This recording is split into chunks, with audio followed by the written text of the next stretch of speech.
მოგესალმებით. გილოცავ ამარც. მოგესალმებით. ხარ როგორც ყოველთვის და ასხივებ ამ ქალურ დადებით ენერგიას როგორც ჩვენია. დიდი მადლობა მეც გილოცავ ანკა და ულოცავ ჩვენს ტელემაყურებლებს და მივესალმები ქალბატონებს პირველ რიგში. დღეს იცი რა, აი სოციალისტური და ამბავი რო დაიწყეთ, სუდად გავხდი რა. რაღა საჭიროა მაგის გახსენება. ჩვენ თაობაში 8 მარტი ასოცირდებოდა აი ყვავილებთან, სილამაზესთან, მილოცვასთან. იცი რა, ტრანსფორმაცია განიცადა ამ დღემ და იქცა ქალების დღეს. თუმცა რო შეცვალეს მერე რომ აღარ არისო ქალების დღე, კაცებმა იმ წუთას მოირგეთ. რა მოვიგეთ? ეს ამბავი იმიტომ რომ ადრე არ არსებობდა, ეხა მიხვიდოდი, ყველგან ყვავილებს გახვედრებდნენ. თუნდაც ის კონებს და ეხა არავინ აღარ გილოცავს სამწუხაროდ. ისე, აი სკოლებში ეხა ვხედავდი ბავშვები როგორ ულოცავენ, გუშინ იყო ისეთი საყვარლები იყვნენ, ბიჭები ყვავილებით რომ მიდიოდნენ, რაღაცა მშობლები ცდილობენ რომ მივაჩვიოთ ქალის პატივისცემას, მივაჩვიოთ ამ ქალთა დღის აღნიშვნას და მართლაო მიულოცე 8 მარტი ვინმეს? მე კი თქვენ მოგილოცეთ. ესე არა, ეს არ მიულოცა. ძინა თქვააცად გაიღვიძონდე და ვინ რა შარიანი ხალხია ეს. კაცების დღე მომილოცეთ. მაჩუქეთ რა. მე ამაშია საქმე, არც თარიღიც რო არის რაღაცა. სადღაც თებერვალში. და საბჭოთა არმიის დღე იყო ეს. ხო და ის რომ 8 მარტი ძალიან ლამაზი დღესასწაულია და შეიცვალა რაღაცა ფუნქცია და დანიშნულება და მოდი დავტოვოთ ქალების დღეთ, ხო? იყო საერთოდ ქალების დღე. თუმცა ყველა დღე ჩვენი უნდა იყოს ანკა წესით. ამათ რო ძალიან დიდი მე არასდროს არ ვაკნინებ კაცის შრომას და ღვაწლს ამ ცხოვრებაში. მართლა, მაგრამ ზიმერო დასვა ეს მაგრამ ქალზე ძალიან ბევრი რამ არის დამოკიდებული, ძალიან დიდ ტვირთს ატარებს ბევრად მსუბუქად ვიდრე კაცი აიტანდა ჩემი აზრით და ჯერ მარტო ის რომ ამით დაგემშვიდობებით მეგობრებო ჯერ მარტო ის რომ შეიძლება წავიღეთ twin მაგრამ ყოველ შემთხვევაში ორსულობა, მშობიარობა, ბავშვის აღზრდა, ეს ლაქტაციის პერიოდი ძალიან რთულია. აბსოლუტურად. ამასთან ერთად დღეს უკვე ქალს ამ ოჯახურ ვალდებულებებთან ერთად უკვე სოციალური ვალდებულებებიც იქ სამსახური კიდევ უფრო გაიზარდა ქალის როლი. ხონდა დაგვრჩა და დაგვემატა სხვა. ანუ იმ ფუნქციებსაც ვასრულებთ დღეს ქალები, რასაც კაცები ასრულებენ. და გვევალება რომ ყველაფერში იდეალურები რა თქმა პლუს ოჯახში საქმე, ბავშვის აღზრდა, სადილის მომზადება, გაკეთება, ეს ყველაფერი ერთად და მე გაუცებულები რომ რამ დაგღალაო და ავიწყდებათ რომ ეს თითქოს ასეც უნდა იყოს. არა, ასე არ არის, ასე არ უნდა იყოს. თანაბრად უნდა გავინაწილოთ, ხო, ეს ყველაფერი, რომ ქალმა იგრძნოს, ქალებმა ქალურობა დავკარგეთ ნაწილობრივ და ძალიან მნიშვნელოვანია აი ამისი აღდგენა. აი რას გულისხმობთ მაგაში? რა დაიკარგა? აი ნახე რა არის, ქალმა დაკარგა სინაზე. ზოგადად დაკარგა რა არის ქალურობაში ახლა მე რას გულისხმობ აი ეს თავის პატივისცემა უნარი დასვენების რაღაცა მისცე შენ თავისუფლება რომ შენი თავი გიყვარდეს მე არ ვლაპარაკობ ყველაზე მაგრამ აი მასიურად დიდი პროცენტი ეს დაიკარგა იმიტომ რომ დრო აღარ აგვაქვს დილას გაიგვიძე ბავშვები გაამზადო გავუშვა თუნდაც სამსახურში დაამტკიცო ის რომ კაცის თანატოლი ხარ შენ გიწევს რაღაცნაირად უფრო კაცრი სერიოზული იყო და ჩემი მერი ხასიათის ადამიანები უკვე არასერიოზულად მიჩნევიან ხოლმე ამის ფონზე. სხვადასხვა საქართველოში ხო ბიზნესის 40%-ის ფლობელი ქალები არიან. რისი ფლობელი? ბიზნესის 40%-ის ფლობელი არიან ქალები. და ეს ქალები არიან არა მარტო საქმიანები, არამედ ოჯახებიც ყავს თითქმის ყველას და წარმატებული ქალი, რომელიც ოჯახში წარმატებულია და ბიზნესში წარმატებულია, ძალიან რა ვიცი მე მგონია რომ მთელ საზოგადოებას აჯანსაღებს და აი ამბობდი რომ რა არისო ქალურობა. ქალურობა ეს არის, როდესაც შენი თავი გიყვარს და ამაზე ხშირად ვლაპარაკობთ ხოლმე რომ როგორ დავიბრუნოთ შეიყვარე შენი თავი. მაგრამ როგორ შევიყვარო ეს ჩემი თავი, ხო? არ ვიცით, ამაზე ყველა ლაპარაკობს, მაგრამ არავინ არ გვეუბნება როგორ გავაკეთოთ ეს და მოდი ცოტა საიდუმლო ინგრედიენტები გავამხილოთ იმისი, როგორ ვიყოთ უფრო ქალურები, უფრო ბედნიერები და როგორ შევიყვაროთ საკუთარი თავი.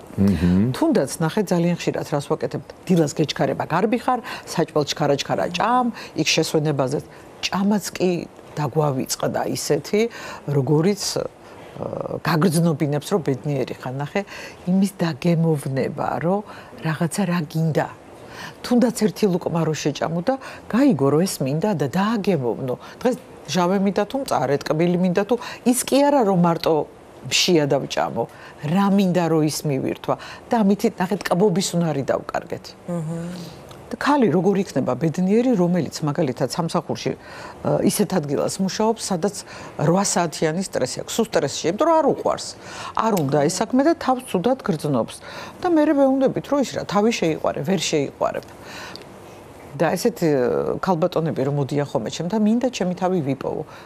კითხულობ მაგალითად, რომ სად მუშაობ, როგორ გრძნობ თავს, რას აკეთებ და თუ გეუბნება, რომ იცი რა მე ეს არ გამომდის, ელემენტარული კითხვაა, როდესაც რა გააკეთე იმისთვის, რომ ეს შეგეცვალა, რა გააკეთე, რა მოქმედება რა გააკეთე, რამე ისწავლე, ეცადე სხვა პროფესია მოგეძებნა, სხვა სამსახური მოსინჯე, შენი უნარები სხვა საქმეში სცადე, რომ არა, ძალიან ხშირად მარტო წუწუნებთ.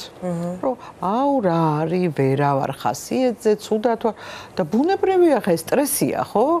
8 საათი სტრესში ხარ, როცა 8 საათი მუშაობ იმ სამსახურში, სადაც არ მოგწონს.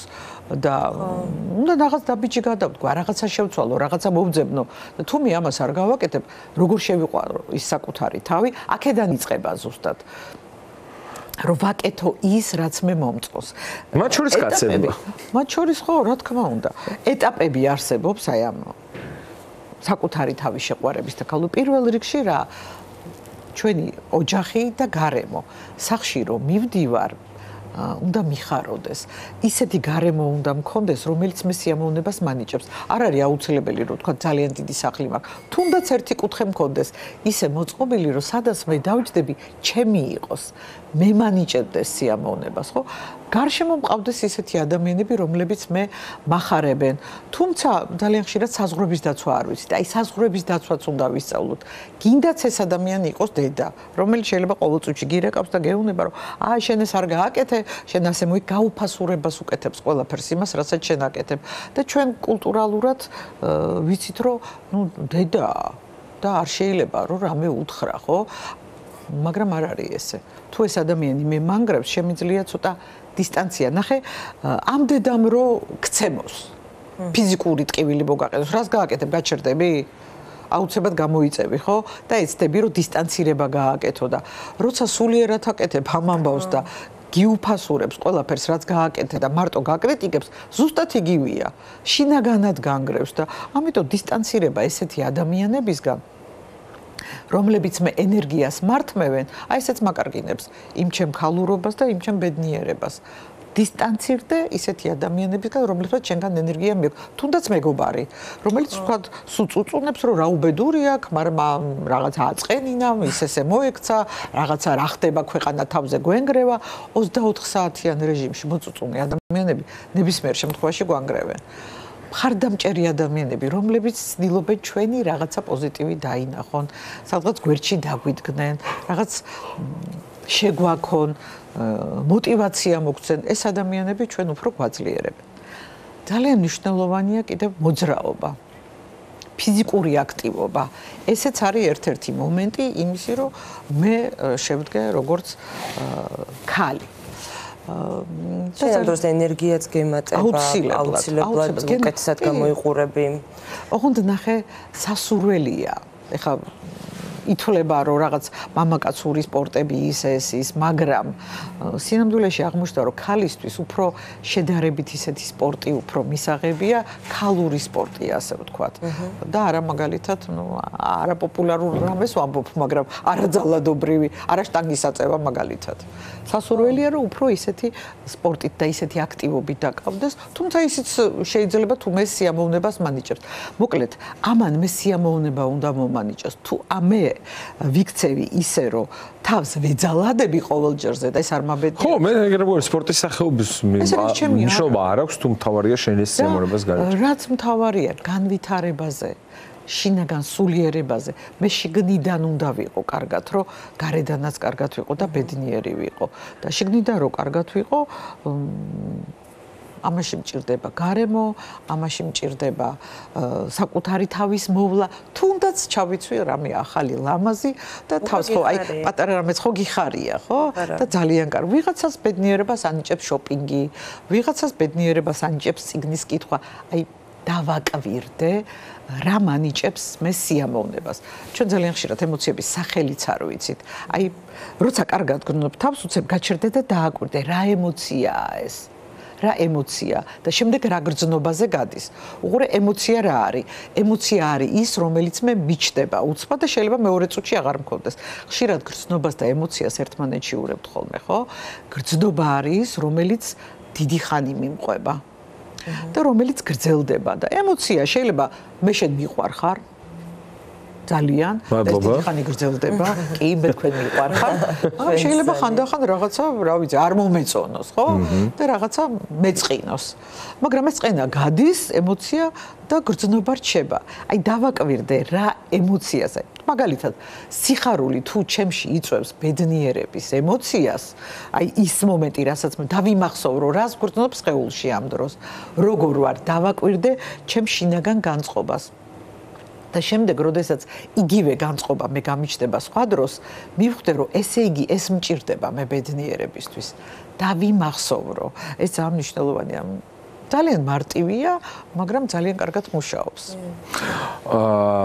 ის სტერეოტიპები რასთანაც გამკლავება უწევთ ქალებს საქართველოში ჩვენს რეალობაში რო დავჩეთ ის რომ მაგალითად ის სუსტია ის რომ მაგალითად მასზე ძალადობა ჯერ კიდევ შეიძლება რაღაცა მორალით გამართლდეს ის რომ სადღაც ქცევის სტანდარტებია ის რომ რაც ანკამ თქვა რომ შენ შეიძლება მოგეთხოვებოდეს იდეალური იყო ყველაფერში ქცევის სტანდარტებს გიწესებდნენ რომ აი მაგალითად შენთვის უხერხულია ამის გაკეთება მამაკაცისთვის არა მაგალითად შენთვის უხერხულია გამომწვევად ჩაცმა მამაკაცისთვის არა ხო ეს სტერეოტიპები რაღაცა ხო ნუ გამომწვევად ჩაცმა აი ხა მე ხო გამომწვევად მოცვია უხერხულია არ არის უხერხული რა სტერეოტიპებს აწყდებიან ყველაზე მეტად ჩვენთან საქართველოში დღეს იმიტომ რომ რაღაცა პერიოდი გადის რაღაცა სტიგმები იმსხვრევა თავისი დინებით თავისით თუ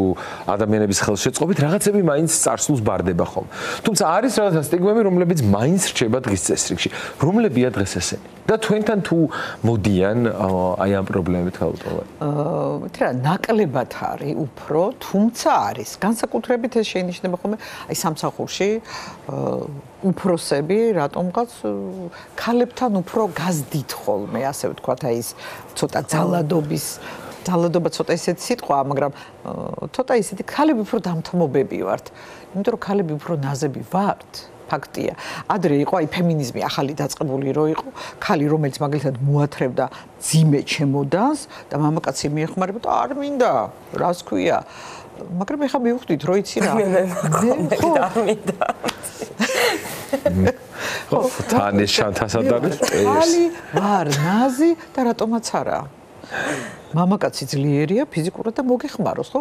ითვლებოდა რომ ჩემი უფლებების დარღვევაა და არანაირად ეს ჩემი უფლებების დარღვევა არ არის. მოდი სხვა რამეში დაიცვან ჩვენი უფლებები და იქ რაც გვიჭირს და რაც სიმძიმეა და რაც ფიზიკურად ესე შექმნა. შეურაცხყოფას როცა გაყენებენ, მაშინ მოიწმენ თორე სიმძიმის საწოლში დაგეხმაროს. დაგეხმაროს. ხო, ზუსტად ეს. ამის ცუდი არაფერი არ არის. სტრინბერგი როგორც ამბობდა, ხო იცი ეს ფრეკენჟულის შესავალში აქ დიდი ესე. აი ნახე, მაგალითად, ქალი მიდის, მამაკაცი წინ უსწრებს და კარს აღებს. და ეუბნება რომ მიბძანდითო. ამას იცი რა სხვადასხვანაირად აყიქვამენ ქალები. ერთი კატეგორია თვლის რომ კარი გამიღო, იმიტომ რომ გზა დამითმო და ატივიმცა და გამიშვა. ამ დროს მეორე კატეგორია ფიქრობს რომ ეს უპირატესობა მაჩვენა და გადამიწყვიტა მესაწავიდე. კარი გამიღო. ეს მართლა ასე ფიქრობენ, რომ გადამიწყვიტა საწავიდე და გადამიწყვიტა. აქეთ თუ იქით, აჰა, მე იქნება ჯერ არ მინდოდა შეცვლა და თან პირველი მე მიშვებს და ჯერ წასულიყო იქნები, რა ვიცი რა ხდება. ნახე, კატეგორიას გააჩნია, ვინ როგორ აღიქვა. აი, არის თქვენსაც რას გაიგებს კაცი. ხო, მართლა კარებს გაგიღებ, დაგითმობ და მაგრამ სხვა შორის მე მომწონს მე მომწონს, შეიძლება ძველმოდური ვარ, თუმცა მე მომწონს ცოტა ჯელტმენური ხსები. ჩემთვის ეს არ არის დამაკნინებელი ეს სხვაობა სქესთა შორის, როდესაც რაღაც მაგაცი ადგილს უთმობს ხალხს. ეს ჩემთვის არ ითარგმნება სექსიზმად. იმიტომ რომ არ ვიცი ადგილის დათმობაში ცუდი რა არის ინძიმეში დახმარებაში ცუდი რა არის კარების გაღებაში ეს რამეს სტრესის შედეგია არასწორი ასე ვთქვათ დამღების თუ უბრალოდ მას ასეთი წარმოდგენა მას ასეთი წარმოდგენა ინდივიდუალურია რა თქმა უნდა თუმცა აჩო ძალიან კარგია რომ შენაერი მამაკაცები ბევრი ყავდეს იმიტომ რომ ქალმა რო თავი ქალად იგრძნოს აი ზუსტად ეს გჭირდება რომ მამაკაცმა ყურადღება გამოიჩინოს, პატივი იქცეს და გაგრძნობინოს, რომ ხალი ხარ, მაგრამ ეს აიდან იწყება, იცი?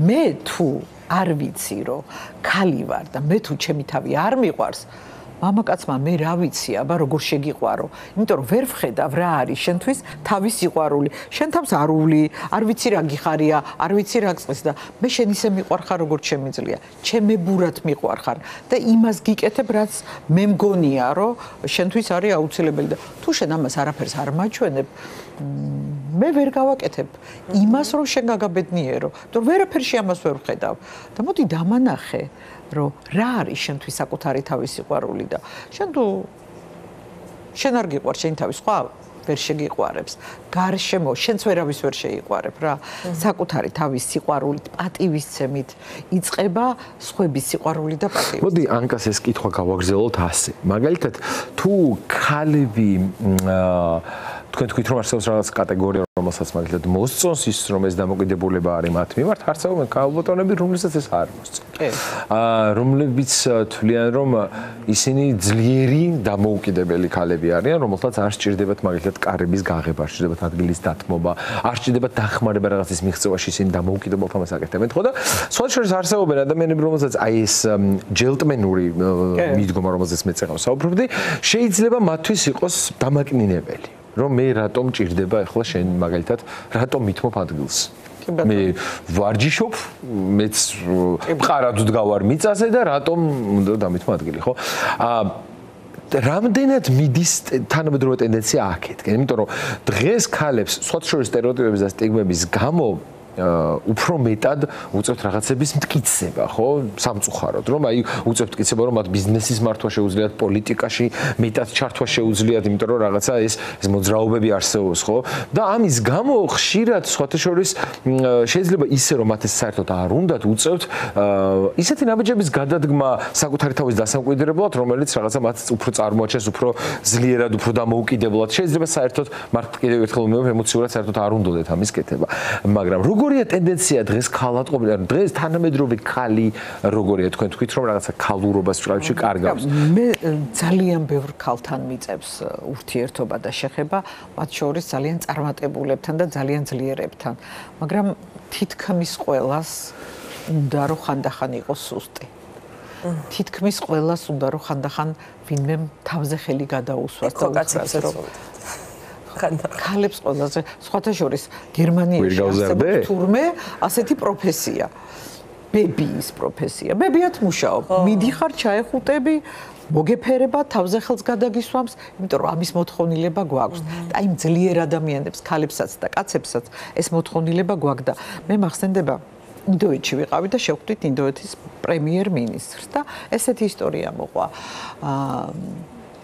თქვენ გონიათო მე ვმართავო ეხა ინდოეთსო მე ჩვენ გავგე აბა ვინ მართავსო ვინ უნდა დედაჩემიო ყოველ დღეო მივდივარ დედაჩემთანო და უყვები მთელი დღის ამბებსო და მე ერთად ვწყვეთო რომ მეორე დღეს რა გავაკეთო მე ქალის ესეთი პატივისცემა ინდოეთში როა ქალი არის პრაქტიკულად ყველაფერი დილით დედა აძლევს დავალებას ყველა შენ ამას გააკეთებ შენ ამას და ყველა პასუხისმგებელია მის წინაშე და მოყვა ასეთი რამე რომ პატარა რო ვიყავიო სკოლაში მივდიოდი და ერთ-ერთი ჩემს კლასელსო არ ქონდა ეგ ლანჩბოქსები მიაქვს და იმას არასოდეს არ ქონდაო და დედას უთხარიო დედა იცი ჩვენ კლასში ერთი ბიჭიაო რომელსაცო არასოდეს არ აქვს თან საჭმელიო. მეორე დღესო დედაჩემა გამატანა 2 ბოქსიო და მითხრაო რომ ამიერიდან მას ყოველთვის ექნება საჭმელიო. იმიტომ რომ დედა თუ არის დედა ერთი ადამიანი ისო ყველასთვის დედააო. და ქალის ერთ-ერთი პირველი მოვალეობა არის რომ იყოს დედა. მიუხედავად იმისა, შვილი ყავს თუ არა ყავს, ხო? ეს არის მოვალეობა კი არა, როგორ თქვათ, ანუ დანიშნულება. ის რო სხვაზე იზრუნოს, მიეხმაროს სხვა ადამიანებს, უფრო წინ წავიდნენ და ეს ჩემთვის ისეთი ნათელი მაგალითი იყო და ამის მერეო სკოლის დამთავრებამდე მე ყოველთვის მიმქონდაო ეს ორი ბოქსი იმისთვის რომ ეს ადამიანი არ ყოფილიყო, აი ესე არ ეგრძნო თავი რომ მას დედა არ ყავს. ხაჭუს ჩვენ ქვეყანაში კიდე განსაკუთრებით არის ეს ჯერ ქართლის ქარი ტყუილ არ დგას. ის ქალი ტყუილ არ დგას. ქალი არ ისე რამდენი ხანია დგას. ხო, თან 2 დგა. ხო, იყო პერიოდი, დიახ. და ძალიან ხშირად ამბობენ ხოლმე ქართველი კაცები, რომ რეალურად საქართველოს, აი როგორც ხან ინდოეთის შემთხვევაში იყო ესე, არ ვიცი გამოხატული არის თუ არა, იმიტომ რომ მაინც რაღაც მასკულინური ეს არის სული ჩვენს ქალაქში და ჩვენ ქვეყანაში, მაგრამ ქალი არის რაღაც საქართველოში ძალიან დაფასებული, ჩემი აზრით, ოდითგანვე. ანუ ეს დედის კულტი, ეს ცოლის კულტი. მე მაგალითად უბედნიერეს კაცად მაქცია იმ ფაქტმა, რომ არ გოგოს მამა. და სხვათა შორის ჩემმა მეუღლემ მითხრა, რომელსაც აქედან ვლოცავ დღევანდელ დღეს, მითხრა ესეთი რამ, რომ გოგოს მამებიო თურმე სტატისტიკის მიხედვით ერთ-ერთმა კვლევამ აჩვენა, რომ უფრო დიდხანს ცოცხლობენ და რატომ? სხვათა შორის საინტერესო მიზეზია რატომ? იმიტომ რომ კაცები, მამები, გოგოს მამები აი სტატისტიკურად უფრო ცდილობენ თავის თავს მოვარონ, რომ დიდხანს ყავდნენ დამცველად გოგო შვილებსო. და მე ძალიან მომწონს, იმიტომ რომ მე ვგრძნობ ამას საკუთარ თავზე. მე მაგალითად თამბაქოს მოწევას დავანებე თავი, იმიტომ რომ მან თხოვა. შვილმა გოგომ 5 წლის პატარაა, მან თხოვა რომ სინგარის დავიდან. უკეთესო ის გქონდა, მე მაშინ ვიფიქრე და ვიგრძენი რომ აი ეს ქალი რომელიც ჩემთან იზრდება, მე მას ვჭირდები ძალიან დიდი ხანი გვერდით, დამცველად, მეგობრად, ოჯახის წევრად და ამიტომ ხო, მე ვფიქრობ რომ აი ესეთი დამოკიდებულება, რასაც მე ძველმოდურად ჯელტმენურს ვარქვევ, შვილთან, მეგობრებთან, ქალებთან ძალიან კარგია და მე კიდევ ერთხელ უნდა დავასრულო. ამით გილოცავთ თქვენს ალბათ მოვალი, გილოცავ შენც ანგა გილოცავთ ზურგოსო მაყურებლებო თქვენც და გისურვებთ რომ ისეთ გარემოში გეცხოვროთ, სადაც არანაირი პრობლემა არ შეგაწუხებ და უბრალოდ იქნებით ისეთი ქალურები, როგორიც თქვენ გსურთ რომ იყოთ. დაგემშვიდობებით, ლალი. ძალიან დიდი მადლობა, დაგემშვიდობებით თქვენს და იმედით, აჩვერო რომ ბევრი იფიქრებ შენაირად. ძალიან დიდი მადლობა. ქალი ყოველთვის უნდა დარჩეს ქალი. კი ბატონო. აი ესეთ ნოტაზე გემშვიდობებით, ცოტა ხეთ ფორმულას ნიუს და 14 და 9 საათში დაგიბრუნდებით. დროებით.